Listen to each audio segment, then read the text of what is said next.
Naam, karibu sana kwenye awamu ya pili ya Dira ya Magwiji. Wazazi na wakazi wanaoishi karibu na shule ya upili ya wasichana ya St. Bakita Siakago katika eneo la Mbere Kaskazini, kaunti ya Embu, wameandamana wakitaka kuondolewa kwa mwalimu mkuu wa shule hiyo kutokana na madai ya matokeo duni. Tukio hilo lilikithiri siku ya Ijumaa wakati wazazi waliojawa na ghadhabu walipofunga ofisi ya mwalimu huyo mkuu na kufunga njia za kuingia katika jengo la usimamizi wa shule hiyo. Ofisi ya mwalimu mkuu wa shule hiyo ilikuwa imefungwa kwa kufuli, huku ikiwa na ujumbe ulioandikwa imefungwa hadi itakapotolewa taarifa nyingine. Kilichoanza kama maandamano dhidi ya kudorora kwa matokeo ya mtihani katika shule ya wasichana ya St. Bakita Siakago kiligeuka kwa mvutano mkubwa kati ya wazazi na uongozi wa shule hiyo. Wazazi pamoja na wakazi walivamia shule hiyo wakitaka kuondolewa mara moja kwa mwalimu mkuu wa shule hiyo ambaye wanamshutumu kwa kutoshughulikia matokeo mabaya yaliyorekodiwa tangu ahamishwe shuleni humo mapema mwezi huu. Inadaiwa kuwa mwalimu huyo mkuu alitoroka baada ya kupata habari kuhusu maandamano hayo. Wazazi wanadai kuwa mwalimu huyo mkuu hana uzoefu unaohitajika wa kuongoza shule ya kitaifa. It is unfortunate that we've gotten here. It is not political like it said. We just want whichever place the principal will come from.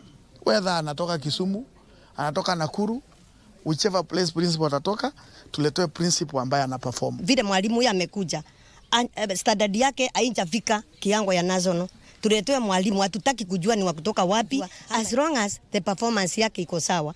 Juu sasa kama tunaweka kwa masomo tunataka iwe juu, alafu tunaletewe chini, si ni kuanguziwa standard ya masomo.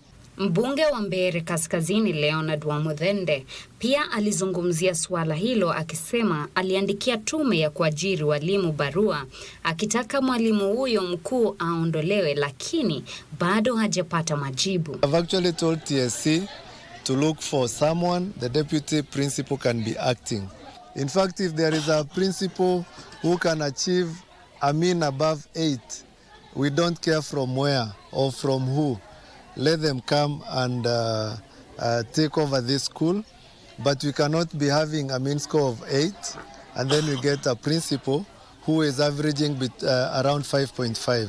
Hata hivyo, hatua hiyo imekosolewa vikali na chama cha walimu wa sekondari na vyuo nchini tawi la Embu, ambacho kilisema jaribio la kumfukuza mwalimu huyo mkuu ni kinyume cha sheria na linakiuka taratibu za elimu.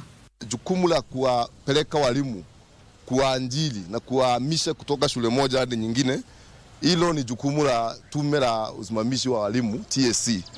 Na kwa hivyo tunataka kuuliza tume ya TSC iweze kuwalinda maafisa wake. We are calling the full bond of corporate leadership and teachers so that we can also decide on our way forward. Chama hicho kimetishia kugoma wiki ijayo ikiwa ofisi hiyo itaendelea kufungwa, na kimetaka ifunguliwe mara moja, huku kikihimiza kuwa taratibu za kisheria ziheshimiwe. Teresa Mutai, Dira ya Magwiji.